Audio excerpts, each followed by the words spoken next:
NATO fighter jets were forced to take to the skies over Poland earlier this week. Russia sent drones into Polish airspace. It's being called a dangerous new chapter in Russia's invasion of Ukraine. Roger Hilton is with the global think tank, Globsec. Hi, Roger. Good evening, Mitsumi. Good evening, Montreal. So, Roger, observers are saying that this was no accident given the number of drones used. It's thought it was more of a rehearsal, maybe a provocation. And it comes as Russia is about to begin massive military exercises with Belarus. Now, you don't think this is all a coincidence? I mean, if we take a look back in the events leading up to what happened in Poland earlier in the week, you had Trump rolling out the red carpet for Putin in Alaska with no consequences. You had the Trump administration cutting funding for NATO allies bordering Russia. You've had multiple violations, drone incursions in Lithuania and Romania throughout this time. And then you had Ukraine being pummeled. So when you put this all together, as you said, ahead of the Zapad exercises, this is nothing short of a coincidence. And as we said, a psychological operation, shaping operation, sort of see what NATO's response is and how the alliance, will react collectively to this. So if Putin was trying to test NATO, what he saw was that Europe really isn't prepared for this kind of mass air assault with drones. I mean, NATO admits its eastern air defenses are weak. Is there a fear that Putin will do more as a result of this, be emboldened?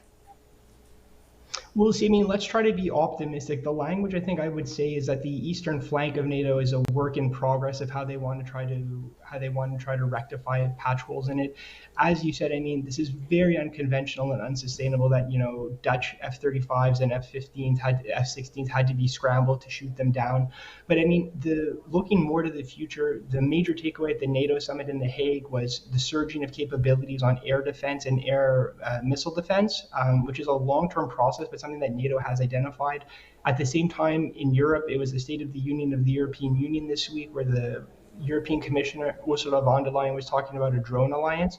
So it's a lesson learned. It's the first time something like this has happened. So I expect after the comprehensive review is done that the response will be much quicker and smoother. But of course, I mean, it gives Putin an opening to move forward potentially. Well, it is clear that Putin is not really interested in a truce or peace. What do you think Putin's endgame is here? I mean, given sort of how things have been going for him recently, how he's tied the turn a little bit, I mean, I think more now than ever, he has no threat of a military defeat, which is the one thing that would be serious about him. He still is earning significant energy revenue by shifting markets from his main source in Europe to Asia. So, I mean, what he's looking for now is, of course, sort of his maximalist demands when it comes to reduced Ukrainian sovereignty, the territory that he wants, all of the Donbass. And I think also what the drone shows is that the coalition of the willing, which Canada might be part of, I think he's actively trying to discourage that we've crossed into Poland so that if you do put troops on the ground, as he said in his press conference in China at the SCO summit last week, we won't be afraid to hit them. So a lot of signaling and mind games going on with what he wants, both with NATO and with Ukraine. Some people, though, are wondering how much support Putin has internally among his top levels of government, his military, grumblings that Putin has handled the war badly, it's gone on too long. Do you think Putin is now trying to prove something to his critics? Well, I mean, I think, obviously a 3-day special military operation has turned into a lot longer, and they had to pull back from Kiev. And the first, counteroffensive by Kiev was also super effective. But unfortunately for Ukraine, he has really writ the ship a little bit. And one of the main reasons that he has been able to do that is this very expensive recruitment system. There was a partial mobilization at the beginning where Russia needed more troops, and that was politically unpopular. So, I mean, this new way of putting people at the front line, paying huge financial windfalls has really been successful. He has a complete stranglehold politically at home. There's no whiff of dissent. There's total media censorship. They control the internet. They slow down YouTube. So in that sense, he has no resistance at home.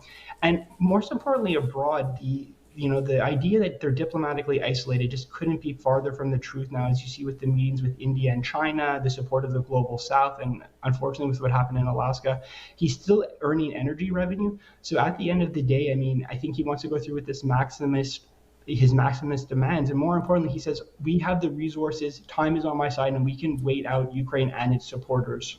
And very quickly, Roger, you said lessons learned for the European leaders? What do you think we can expect to see from Europe now? Yeah, well, I mean, listen, we've been having this conversation about the wake up. When is it going to come? What are they going to do? I mean, in the immediate future, it seems that Germany and other allies are going to be surging personnel and military equipment to the eastern flank to try to solidify the border. There's been condemnations.